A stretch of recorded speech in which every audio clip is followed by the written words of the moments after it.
para poder analizar la palabra de Dios. Querido Señor, gracias porque podemos estar aquí reunidos. Gracias, Señor, porque hay mucha gente, Señor, que está hoy aquí también a través de las redes. Y te pedimos, Señor, también que tú bendigas a esas personas que han presentado sus pedidos. Tú conoces cuáles son sus pedidos. Y te pedimos, Señor, que ellos puedan depositar su ansiedad sobre ti y que puedan confiar de que tú tienes cuidado de ellos. Que no vas a dejar ninguna oración sincera caer, Señor, al piso. No, todas van a ser contestadas. Pero todas van a ser contestadas como tú, Señor, viendo, como tú sabes qué es lo mejor, viendo el fin desde el principio. Señor, te pedimos también por nuestros hermanos de Venezuela, te pedimos que tú bendigas también para que les des dependencia de ti y que tú, Señor, hagas tu voluntad allí y saques a las personas malintencionadas, saques a las personas que impiden el avance de tu reino, Señor. Y ponga, Señor, a quien va a respetar la libertad y especialmente va a respetar, Señor, el libre albedrío que cada persona tiene de adorar a quien quiere. Señor, te pido que ahora también bendigas tu palabra. Esto te lo pedimos sin merecerlo en nombre de Jesús. Amén.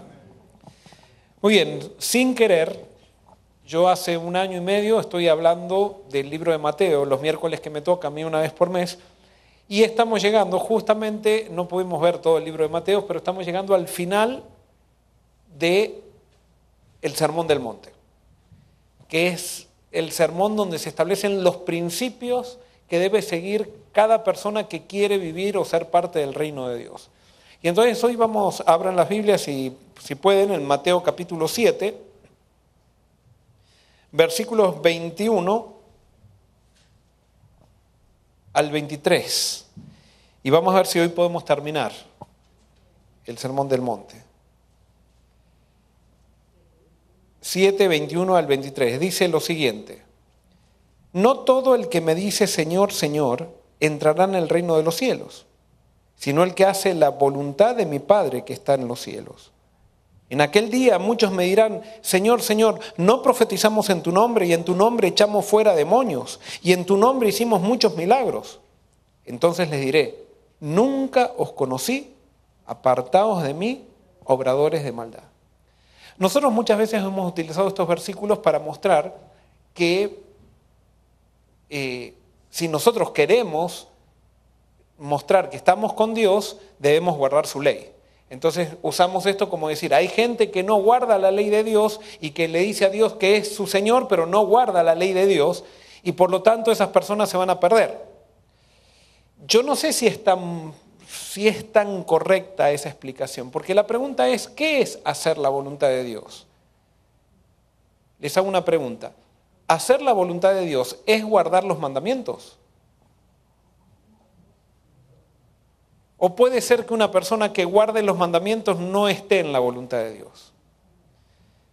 El gran problema que nosotros tenemos muchas veces es que analizamos muy superficialmente la Biblia. Y nosotros podemos ver, por ejemplo, al joven rico que él guardaba los mandamientos y sin embargo él no estaba en la voluntad de Dios. Porque estar en la voluntad de Dios no significa guardar mandamientos. Yo puedo guardar los mandamientos y no estar en la voluntad de Dios. Es más, no todo el que guarda los 10 mandamientos está en la ley de Dios. Todo el que aceptó a Cristo camina en la ley de Dios, pero no todo el que guarda los mandamientos está en la ley de Dios. Les hago una pregunta, ¿quién pone la ley de Dios en nuestro corazón? El Espíritu Santo. ¿Cuándo nosotros recibimos la plenitud del Espíritu Santo? Cuando pedimos, cuando le obedecemos, no sé si esa es la respuesta. Y perdóname, Marta, acá no estamos evaluando tampoco diciendo quién se equivoca o no. Pero nosotros recibimos el Espíritu Santo, la plenitud del Espíritu Santo cuando recibimos a Cristo en nuestra vida. Nosotros podemos estar obedeciendo y no estar recibiendo el Espíritu. ¿Por qué? Porque yo recibo el Espíritu cuando tengo un encuentro con Cristo, y eso es lo que tenemos que entender. No cuando tengo un encuentro con la ley, sino cuando tengo un encuentro con Cristo. Entonces el Espíritu pone la ley en mi corazón y yo ando en la ley. Pero hay personas que guardan los mandamientos pero no andan en la ley porque nunca recibieron a Cristo en sus corazones. ¿Qué significa recibir a Cristo en mi corazón? Significa someterme a Él y hacerlo el Señor de mi vida. ¿Cómo se manifiesta estar sometido a Dios? No simplemente guardando la ley, los mandamientos. Perdón, me equivoqué. Sí guardando la ley, pero no guardando los mandamientos. ¿Por qué? Porque yo puedo guardar los mandamientos y no hacerlo de una manera relacional. Es más, el que no está en Cristo guarda los mandamientos en una manera legal, no relacional. Por ejemplo, dice, hay que guardar el sábado. Entonces, como hay que guardar el sábado, de la ley de Dios dice que hay que guardar el sábado, yo voy a guardar el sábado. Voy a dejar de hacer cosas malas el sábado. No voy a trabajar, no voy a hacer esto, voy a pedir el... Pero esa persona quizás se pelea con la esposa en sábado, se pelea con los hijos, se pelea, está chismoseando acá en la iglesia. Esa persona no guarda la ley de Dios en un sentido relacional, la guarda en un sentido legal. Cumple la ley para estar bien con Dios. Y no, la cuestión es que yo tengo que estar bien con Dios para entonces andar en la ley. ¿Y cómo estoy bien con Dios? Cuando yo dejo que Cristo someta mi vida, y cuando Cristo somete mi vida por medio del Espíritu, yo cuido el fruto del Espíritu, que no se me vaya, que es gozo, amor, gozo, paz, paciencia, bondad, fe, mansedumbre, que es el carácter de Cristo. Yo puedo guardar los mandamientos sin reflejar el carácter de Cristo. Y yo no puedo esforzarme por reflejar el carácter de Cristo. Yo tengo que dejarlo que Él sea el Señor de mi vida. O sea, yo tengo que rendirme a Cristo para poder reflejarlo. Como decía, y esto me han escuchado muchísimo decirlo, como decía Juan el Bautista, es necesario que Él crezca y que yo mengüe. Hay personas que están en la ley de Dios, pero todavía no guardan los mandamientos. ¿Cómo es eso? Hay personas que se han sometido a Dios, que Dios es el principal en su vida, pero sin embargo todavía no descubrieron los mandamientos, pero están en la ley de Dios. Está difícil, pero les doy un ejemplo. ¿Ustedes creen que Guillermo Miller se va a salvar, sí o no? Sí, dicen que sí. Yo creo también que se va a salvar, Guillermo Miller. De acuerdo a lo que sabemos y de acuerdo a sabemos... Guillermo Miller se va a salvar. Les hago una pregunta. ¿Guillermo Miller guardó los mandamientos? No todos. Ahora, la pregunta es, ¿estaba en la ley de Dios Guillermo Miller? ¿Sí o no? Sí, pero no guardó todos los mandamientos. ¿Se entiende? El ladrón en la cruz, o sea, él entró en la ley, no tuvo la oportunidad quizás de guardar todos los mandamientos, pero él conocía todos los mandamientos y estaba de acuerdo a todos los mandamientos que conocía. Ahora, todos los mandamientos, acá no pasa por decir, a ver, ¿cuántos mandamientos hay? Voy a tratar de seguir todos los mandamientos. No, acá está la cuestión en someter mi voluntad a Cristo. Es vivir de toda palabra que sale de la boca de Él. Ahora, este versículo, por eso, no todo el que me dice Señor, Señor entrará en el reino de los cielos. Jesús lo que está diciendo acá, no, la religión no es de palabras, la religión es de actitudes. Yo puedo tener un lindo discurso, yo puedo estar predicando muy bien, pero si yo no me someto a Cristo, yo no entré en el reino de los cielos. Es más, dice, muchas personas en mi nombre habrán hecho esto, habrán hecho lo otro, y sin embargo yo les diré nunca qué. Nunca os conocí. Ahora, esto es tremendo lo que está diciendo Jesús acá. ¿Por qué? ¿Por qué es tremendo?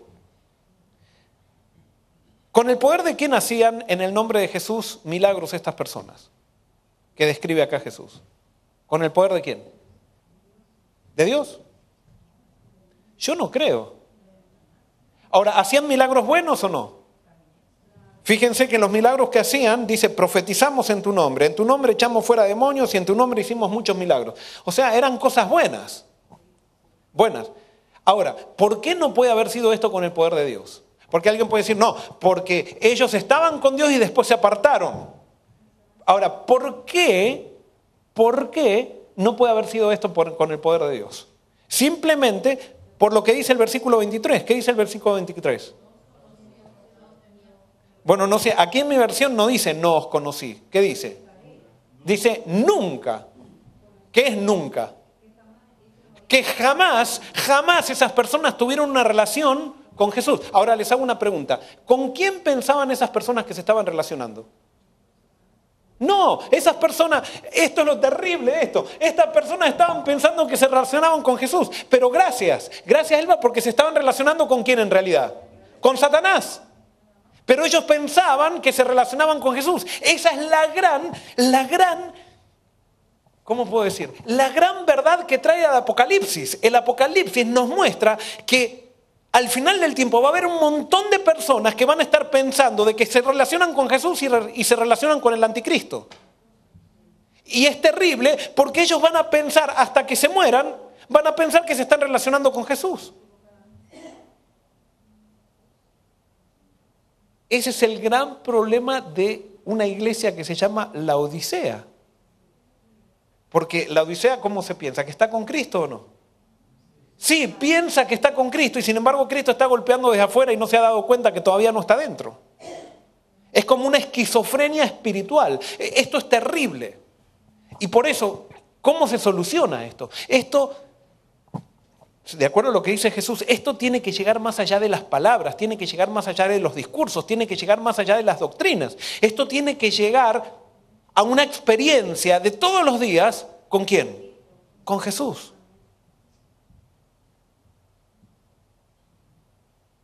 Y el que tiene una experiencia con Jesús personal no va a poder ser engañado. Estas personas, ¿saben por qué son engañadas? Porque confundieron a Jesús con doctrinas, con conducta, con ritos, con la iglesia, con actividades. Pero estas personas, cuando se quedan solas, donde nadie las ve ni nada, no quieren pensar mucho en Jesús, ni quieren pensar mucho en su situación. Prefieren estar continuamente activos, olvidándose para no encontrarse con el Jesús. Porque tenemos que ser altos para encontrarnos con Jesús. Y es doloroso encontrarse con Jesús. Porque Jesús es una piedra. Que para algunos es piedra de tropiezo y para otros es roca de salvación. Pero hay que caer sobre esa piedra. Y hay que quebrarse. Sí, hay que conocerlo. Y Marta, puede haber una persona que todos los días lee la devoción matutina, todos los días lee la lección y no se está relacionando con Jesús. Porque la lee para cumplir. No para conocer a Dios, sino que la lee para cumplir, porque le enseñaron que eso es lo correcto que hay que hacer. La lee para decir, yo conozco la doctrina correcta, que está muy bien conocer la doctrina correcta. Pero si eso no me lleva a conocer más a Jesús, conocer a Dios a través de Jesús, no sirve de nada. Y entonces termina el Sermón del Monte con una parábola que nos contaron desde chiquitos, que a mí me encanta esta parábola porque tiene muchísimas aplicaciones.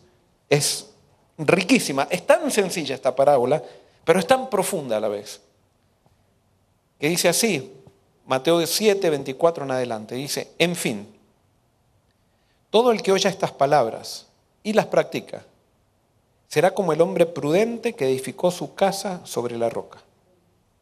Y descendió lluvia, vinieron torrentes y soplaron vientos y dieron contra aquella casa y no cayó porque estaba fundada sobre la roca.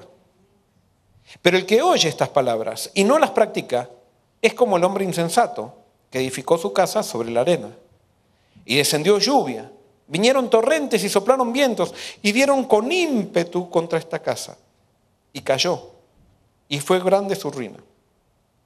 Cuando Jesús acabó estas palabras, la gente quedó admirada de su doctrina, porque les enseñaba con autoridad y no como los escribas. El hombre prudente y el hombre insensato. Los dos tenían el mismo objetivo. ¿Cuál era el objetivo? Construir una casa. ¿Para qué querían construir una casa? Para vivir, para habitar en esa casa, algo que supliera sus necesidades. Nada más que el modelo de la casa posiblemente fue el mismo. Los muebles quizás eran los mismos. La distribución de la casa puede ser que haya sido la misma. ¿Dónde estuvo la diferencia? En la base. ¿Dónde estuvo la diferencia? En lo que no se veía. ¿Dónde está el verdadero cristiano? En lo que no se ve. Y por eso la Biblia dice, nadie juzgue a nadie. Porque puede ser que los que nos parecen los mejores sean los peores. Y los que nos parecen los peores sean los mejores. ¿Quién tuvo la casa lista más rápido? ¿El que construyó sobre la arena o el que construyó sobre la roca? Bueno, la Biblia acá no dice, pero sin duda podemos llegar a la conclusión que el que construyó sobre la arena no tuvo que hacer demasiada preparación de terreno. Era fácil. ¿A quién se le vio mejor? ¿A quién se le veían más rápido sus obras? ¿Al que construyó la arena o al que construyó sobre la roca? En la arena. En la arena terminó, posiblemente el que construyó sobre la arena lo veía al pobre que construía sobre la roca, lo veía desde la ventana ya acostado en su cama, que había comprado una cama de king size, mientras todavía el otro estaba picando el fundamento. Y ¿saben qué? Nosotros muchas veces en la iglesia juzgamos a las personas por lo que se ven. Entonces decimos, uy, esta persona qué bien que da la escuela sabática, qué bien que predica, qué bien que canta, por todas esas cosas que se ven. Y quizás al hermano que le decimos el hermanito, ¿vieron? Porque a los hermanos esos que no se destacan mucho, eso le decimos el hermanito que está allá en el rincón, nadie le da nunca nada, no se ve. Y esa persona posiblemente esté construyendo sobre la roca, mientras los que se ven o los que nos vemos, estamos construyendo sobre la arena. Porque estamos basando nuestra experiencia espiritual en lo que se ve. Y cuando tú basas tu experiencia espiritual en lo que se ve y no en lo que no se ve, tu experiencia espiritual es rápida. Es como esa semilla que cae en las espinas, en la roca y que crece rápido. Ahora, ¿parecía fuerte la casa que estaba sobre la arena? ¿Sí o no? Sí. ¿Qué fue lo que determinó la diferencia? La tormenta. La tormenta. Mientras había sol, todo se veía igual. No había diferencia. No se podía decir nada. Lo único que se podía decir quizás que el de la arena había sido más rápido que el otro. Y me imagino que si estos dos constructores hubieran construido ahora, ¿a quién hubieran valorado más? ¿Al de la arena o al de la roca? Al de la arena. O sea que ahora todo es rápido, lo que es más rápido es lo mejor, el que gana es el mejor. Pero sin embargo, el más lento fue el que determinó que había hecho las cosas bien. Se había tomado tiempo para construir sobre la roca. Sin tiempo no se puede construir sobre la roca. A las apuradas no se puede construir sobre la roca. Cuando mis objetivos son mis objetivos profesionales, mis objetivos laborales, mis objetivos, incluso pueden ser objetivos misionales, van más rápido que mis objetivos, que los objetivos que no se ven, que es construir fundamento. Puede ser que ahora nadie vea la diferencia, pero ¿qué es lo que va a determinar la diferencia? La tormenta. La tormenta. Ahora te hago una pregunta. Cuando viene la tormenta ¿pone fundamentos o prueba fundamentos? O sea que las tormentas no crean fundamentos, las tormentas no son evolucionistas. O sea, las tormentas prueban el fundamento pero no lo ponen. Les hago una pregunta. ¿Nosotros ahora estamos viviendo en paz o estamos viviendo en crisis? ¿Están seguros? En este momento yo creo que estamos en paz, más acá en Estados Unidos. En general, nosotros acá estamos en paz. Entonces, si estamos en paz, ¿tiempo de qué es? ¿De construir qué? Fundamento. Es tiempo de construir en la roca. Porque cuando venga la crisis, en la crisis no va a haber tiempo ya de construir. En la crisis lo único que va a hacer es probar el fundamento. Y por eso es la crisis lo que va a probar dónde construir en el tiempo de paz. La crisis no va a preparar a nadie. La crisis va a definir a la gente. Y nosotros muchas veces en el tiempo de paz estamos con los objetivos, y me pongo en esto, o sea, yo también, estamos con los objetivos que queremos ganar, queremos hacer esto, queremos hacer lo otro, queremos lograr esto, queremos lograr aquello. Y sin embargo, es el momento para construir sobre la roca. Porque va a venir la crisis y en la crisis ya no va a haber tiempo para decir ahora construyo sobre la roca. Es por eso que la Biblia dice, si oyeres hoy su voz, no endurezcan el corazón. Si oyereis, ¿cuándo? Hoy, no mañana. Yo le agradezco a Dios porque si uno se pone en las manos de Dios, con todos los efectos que uno tiene, Dios va llevándote en la vida forzándote a ser altos. Porque si fuera por nosotros, si nosotros quisiéramos dirigir nuestra vida, una vez que nosotros ya estamos en un carril que sabemos que nos va a llevar al éxito, que nos va a traer comodidad y todo eso, no nos apartamos de eso pero cuando nos entregamos a Dios, uno está muy tranquilo diciendo, acá me quedo, y de repente Dios dice, se acabó, ¡pum! Y con eso Dios, ¿qué está haciendo? Está llevándome a la roca. Porque puede ser que si nuestra vida se transforma en un lugar cómodo, dejemos de buscar la roca y vayamos a la arena. Y por eso no busquemos la comodidad, no busquemos, simplemente sometámonos a Dios, a la voluntad de Dios. Y recuerden que la voluntad de Dios no es guardar mandamientos, la voluntad de Dios es someterme a Jesucristo. Cuando me someto a Jesucristo, entonces vivo en su ley. Cuando dejo que Él viva en mí, ando en su ley. Y termina el Sermón del Monte, dice, cuando Jesús acabó estas palabras, la gente quedó admirada de su doctrina. Vieron que nosotros siempre decimos, porque la doctrina no es lo más importante. No es correcto, totalmente correcto. Sí, hay una doctrina importante. La doctrina del Sermón del Monte. Fíjense que en la doctrina del Sermón del Monte Jesús no enseñó a ver cómo se define el carácter de Dios, en el sentido de si Cristo es unigénito generado por el Padre, que esto no entró en esos detalles técnicos que a los griegos les gusta. Lo que Jesús enseñó en el Sermón del Monte es cómo relacionarnos con Él y cómo relacionarnos con el prójimo. Y hacer de Dios, ¿con qué comienza el Sermón del Monte? Comienza, bienaventurados los pobres en espíritu. Si hay algo que Dios se propone con su mensaje, con lo que hizo Cristo, es pulverizar nuestro orgullo. Ese es el objetivo de toda la religión, pulverizar el orgullo del hombre. El orgullo del ser humano es lo que nos hace construir sobre la arena, es lo que nos hace tratar mal a la gente, es lo que nos hace apartarnos de Dios, es lo que nos hace no querer construir sobre la roca, es el orgullo. Y por eso, si Dios sabe que en tu vida y en la mía, Él puede pulverizar el orgullo, con eso gana todo. Es más, si tú y yo tenemos problemas todavía de crecimiento, es porque todavía hay algo del orgullo que no queremos dejar. Hay algo que no nos queremos someter a Cristo. Tenemos que entender que la solución de todo es Jesucristo.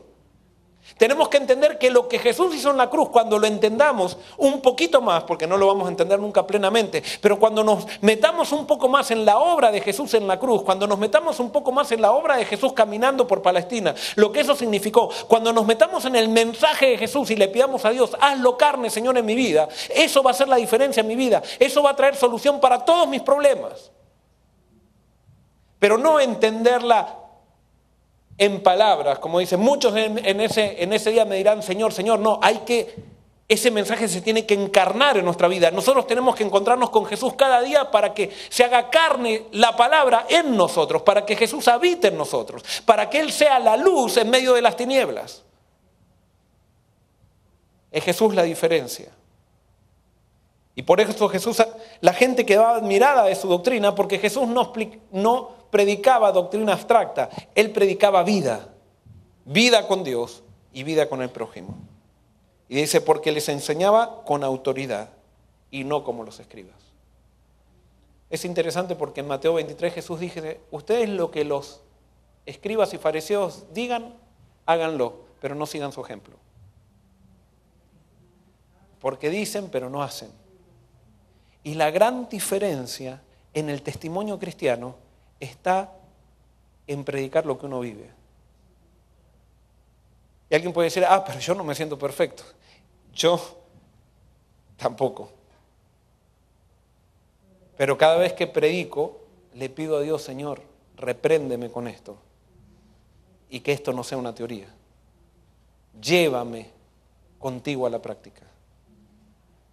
Que no se quede en un lindo discurso para convencer gente y traerla a la iglesia. Porque a veces nuestro objetivo es simplemente hacer un lindo discurso para cumplir el objetivo. ¿Cuál es el objetivo? Que se bauticen muchas personas. Así que vamos a predicarle lindo, vamos a tocar, a hablarle las cosas de la gente. A ver, ¿qué necesita una gente para que tome la decisión de bautizar? Entonces le voy a predicar eso.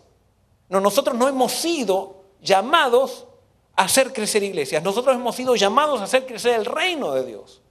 Y hacer crecer el reino de Dios es proclamar a Jesucristo y proclamar su vida, proclamar su mensaje y vivir ese mensaje. Es confesar mi incapacidad incluso como predicador de vivir lo que Dios pide y humillarnos y decir, soy pobre en espíritu, haz tú la diferencia, que tu Santo Espíritu haga la diferencia en mí.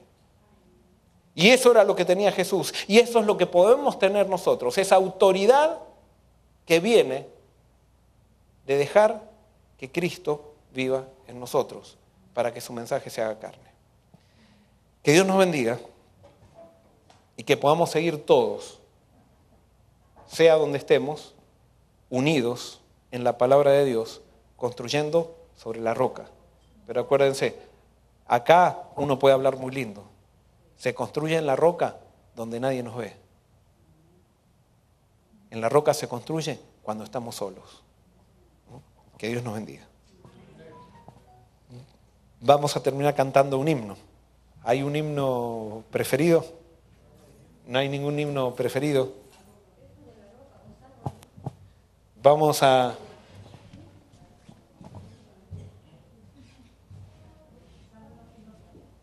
Muy bien, salvo en los tiernos brazos. Ahora hay himnarios ahí, también pueden buscarlo en el índice.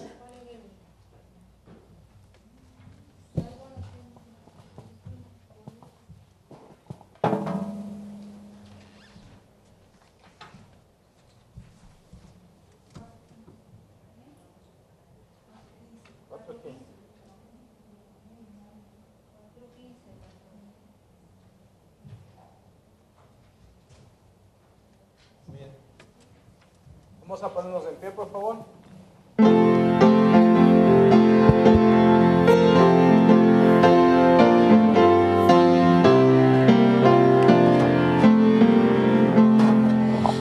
Salvo en los tiernos brazos de mi Jesús seré, y en su amoroso pecho siempre reposaré. Este es sin duda el eco de celestial canción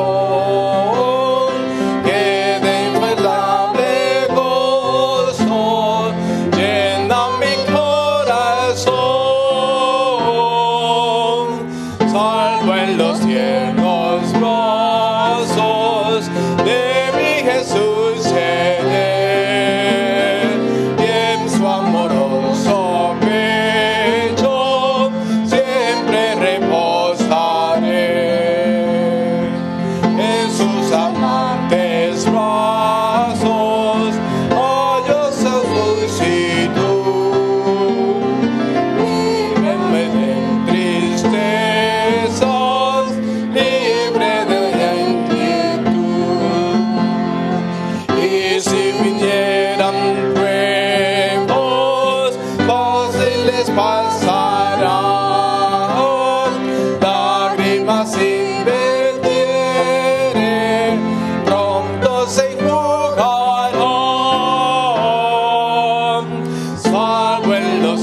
Querido Señor, gracias por tu palabra. Señor, ayúdanos a vivir una vida real contigo, a buscarte en la intimidad. Que nuestra religión no sea de palabras, sino que sea de hechos que comiencen donde nadie nos ve. Que Jesús sea tan real en nuestra vida que vivamos para Él, sin que nadie nos controle, sin que nadie nos tenga que estar diciendo nada.